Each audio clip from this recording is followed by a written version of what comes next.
from Lifestyle Sew. Well, we're going to come on to the exciting bit to do our fabric. Yay!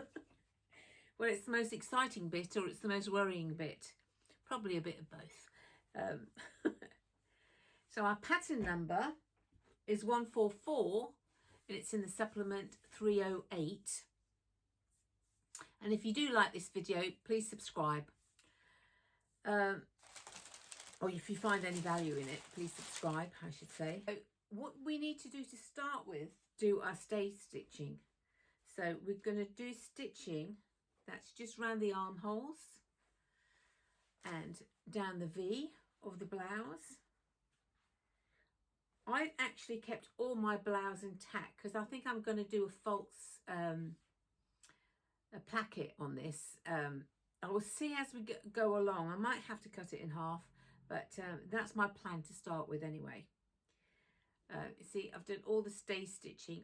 So it's the stay stitching is just basically so the fabric doesn't stretch. It will stretch because it's all cut on the bias. Now you're coming to the bit where the expensive bit, so we don't want to try and cock it up.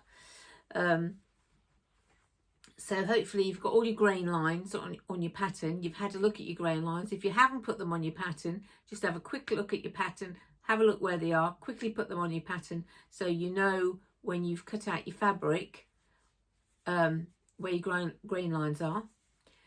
Take your time cutting out your fabric. It's not a race. Make sure you put all your adjustments in, whether you've got a full bust adjustment or whatever it is in your patterns before you cut out your fabric. Make sure the seam allowances that you're giving yourself is enough. This is the magic stuff. I don't know if you can you see it? See it with me? It's plastic. It's like plastic. There's a little bit of give in it. More sturdy on that shoulder. So I am going to put it on. So I'm going to cut myself a couple of pieces off. And I think I got this off. I think I got this off Amazon. I'm trying to think what it's called. Sewing Project New, made in 10 meters of clear elastic cloth. You need to test, test, and test. Right. So I've done 1, 2, 3, 4, 5, 6, 7 tests. I'll do it on different stitch lengths to see which one I want. I want to make sure the stitch is correct. Remember that you must mark your darts on your pattern, on your material. And that you do that with tailored tacks. You can do that with a couple of dots in the seam line. Or you can do just snip into the seam line all the way around, wherever you want your notches to be and your darts to be. But don't snip if you're using fine fabrics. You don't want any running at all. I would definitely mark. But just a reminder that you do need to do it. And if you forget to do it, just go back to your pattern, have a look where they are, go back to your material, what you've cut out, and try and put them in that way. You don't want them directly on your apex because it'll turn into a point. So you want them 1 inch, maybe 2 inches for some people, depending on the dart is shaping. It's to shape your bust. It's not actually to go to the apex. Reinforcements on the shoulder. I stay stitched any curves that is there. I put in the darts. I've done the sides. Fray fabric that frays constantly. Don't know if you can see that, but it's constantly fraying.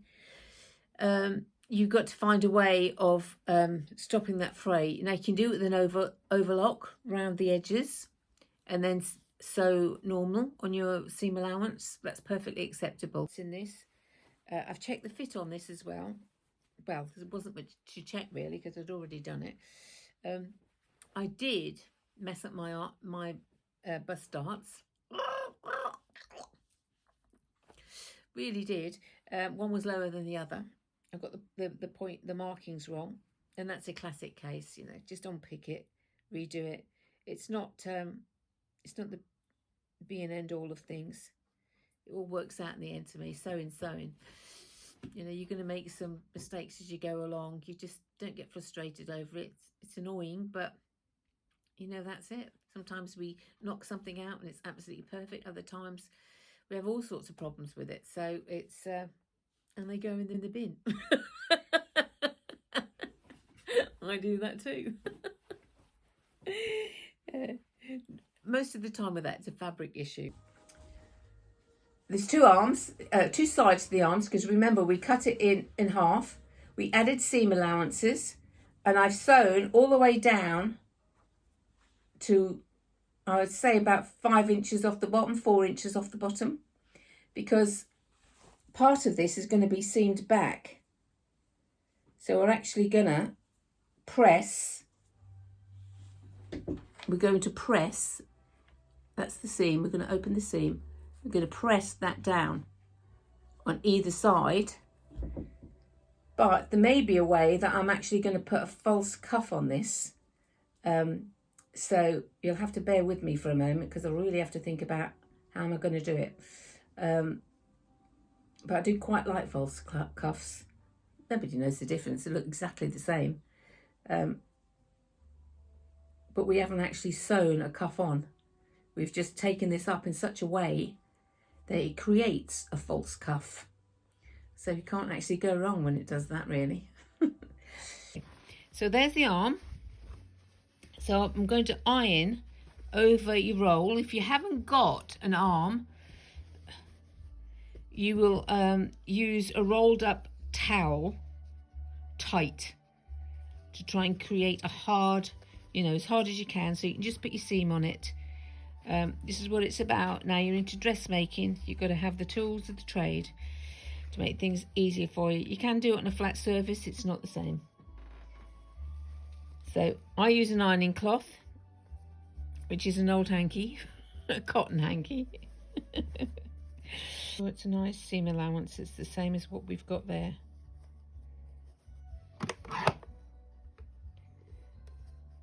Right, so the next thing we don't need this for is to actually turn it up.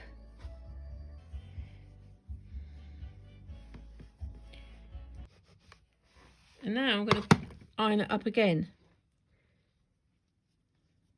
And make sure that it's even on either side when you do this. So you don't want it like this. You've got to make sure that it's actually even on both sides. So when you take that false hem up, this side also needs to be exactly the same. See, so when that's ironed all the way down, you should have that ironed back like that. So it's all nice and back. You can make an adjustment here and just slightly slice if it doesn't match. This actually does, but it's an angle it's showing, so there you go. That's it. But it will be together. Right. I always use a little bit of lead fabric. I like the magnetic holder, pin holder. Helps. Right, okay, so now we're going to go along here and we're going to sew this. I'm going to take that pin out when it... Oh, actually, I need to take the pin out straight away. I normally would change. Be slow on this. We're not... yeah, just be slow on this. I'm using the foot as a guide to make sure that I get a straight line. So it's hitting this side. The material's hitting that side on that fold. I know people whiz along, but I'm not one of those whizzes. I am with... For me, sewing's about making a wearable garment that doesn't look homemade. See? We want it like that. We want to turn it over and then turn it over again so that raw edge is encased, because that's the underside. So we're going to turn it over and we're going to turn over that cuff. So it means that you have got the top stitch, the top stitching that we want, and we're going to stitch it again on top of it. That This is not dead equal now, because that was off center, that cut, those dots. So let's try and get the gather right. So if we fold the arm in half, fold the cap in half, the top of the sleeve in half. Don't stretch it, because we have not done the stay stitch on this to stop the stretching.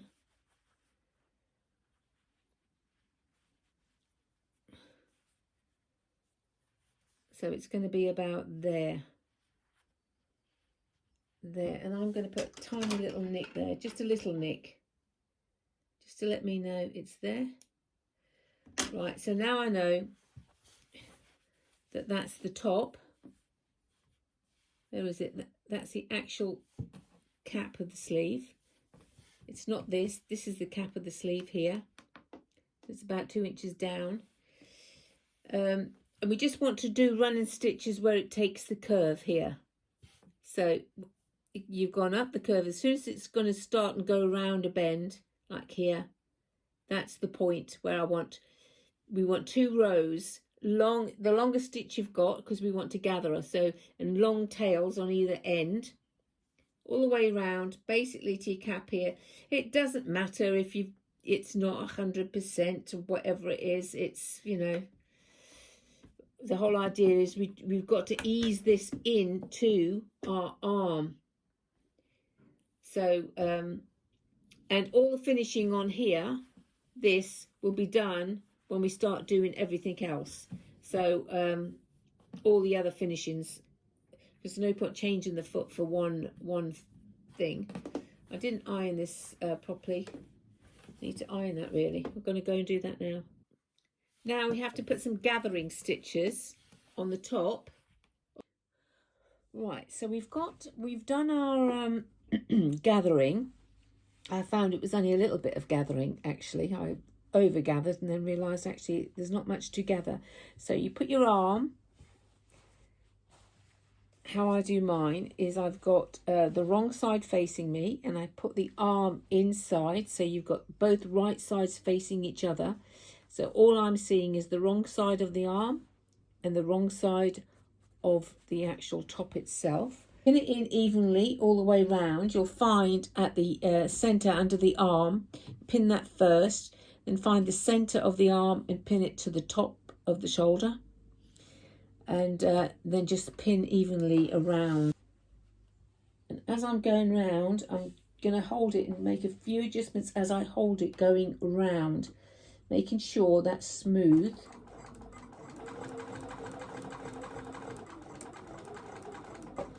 Because the whole idea is we're trying to achieve a smooth armhole. It is really easy with a knit because you just stretch one of them, but when you use woven, obviously there's a lot more care involved in this, a lot more care. I've put the arms in,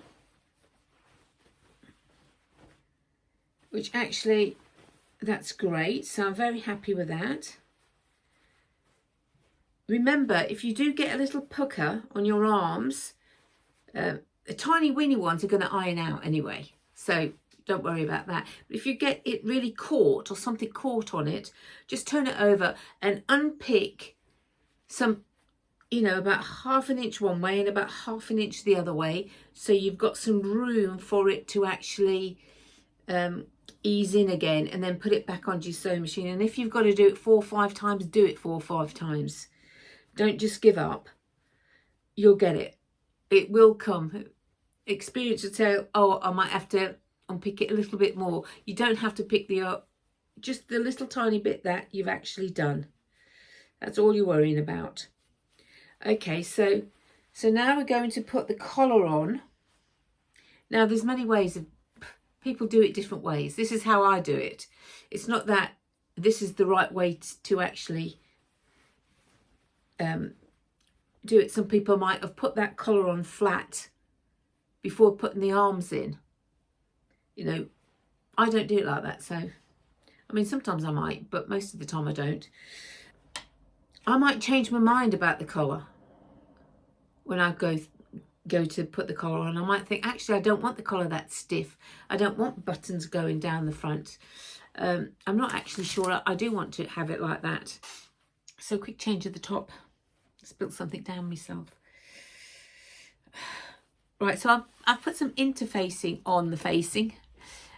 It's very, very lightweight because this is a lightweight blouse, just to give it a bit of stability, really. And I'm putting the back in first. See how I've just got to do the rolled hem on this, and I just want to say some points that I don't like about it.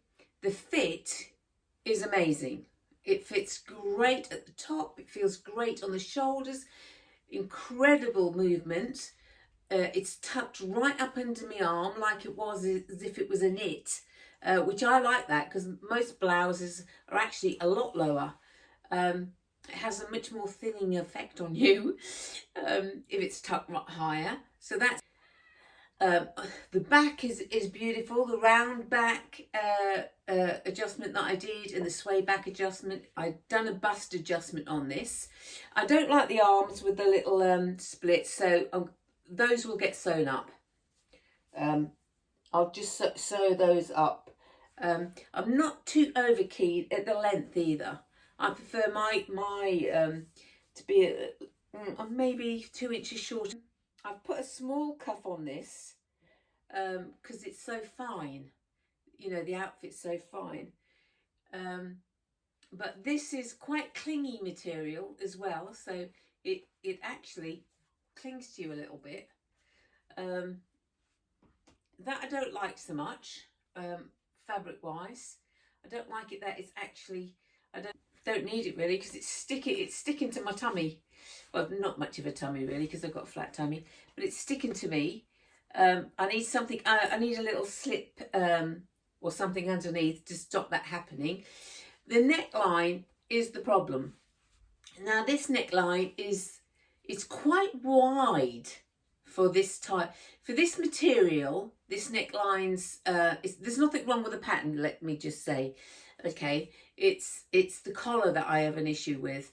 So I didn't do the placket all the way down. I just did it a short placket here in the end. Top stitched the edge of this down. I don't think I'll do that again. I think I'll just roll it under, do the under stitching on it the next time. But this, because it's so fine material, I put a pin in it. It won't stay out. I'm going to unpin it. Ow. Thank goodness the pin's gone down. So it'll flop back a bit, and it'll because I'm so big chested, it'll drop into my chest like, well, try and do that. It needs a bit of an iron. I've got a crease here. It's not a thing. So it feels a bit, it all sort of like comes loose. So then it gets loose here because the fabric is really not, it's too fine for this type of top, if you like. So that's a lesson learned. If I'd had it higher, the neck higher, I wouldn't have had so much of a problem. But because there's such a wide neck here, it creates a lot of, it doesn't fall off the shoulder or anything. They fit perfectly. I can feel the top on my shoulder. It's great. And if I look down, you know, it's fine. I've got some tops that open up slightly. But I don't like that look on this. The fit on this is amazing. It feels fabulous. So that definitely is 100% thumbs up. If it's open, then I do, because it's actually sticking to my chest and sticking to my tummy. So it's the material that's doing that. Like I say, you need a little camisole underneath, and I didn't want a little camisole underneath. The whole idea is I want to be cooler, not create this. Look at this. Look at this. Hello. He's come to see. He's come to have a lie on the bed as I'm talking. Yes, darling. So that's it for today. I hope some of it's been of value for you. Please subscribe, and then hopefully we'll see what else is going on. I will be doing other videos on different things. I do videos. I will be doing videos actually following Vogue patterns. Probably a little maybe detail because it's got more instruction. It's got more instructions to actually follow. So hopefully stick with me. And if anything else, it's a cup of coffee and it's like looking at a magazine. See you next time.